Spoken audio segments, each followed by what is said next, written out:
it's Ginger from Ginger's Quilts. Right now, I am putting on binding on a quilt top that I've already quilted. It's still on the frame. I haven't removed it from quilting. And I'm putting the binding and sewing the binding on the front. Very simple to do.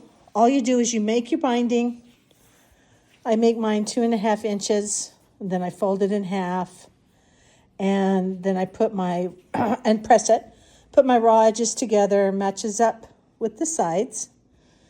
The corners, you do a little pinch, and then you fold it at the top to make sure it matches that upper corner, and you fold it down here to make sure that it matches that.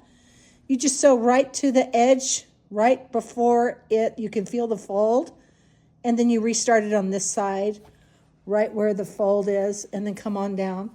If you get a little wonky with your stitch, that's okay. You can go back and correct that just by stitching over it. And the end result is you're not going to see all this, and this is going to be beautiful. You can pull it to the back and either machine it down or you can hand stitch it down. Wonderful way. Here's the other side. Very, very time saving, not time consuming.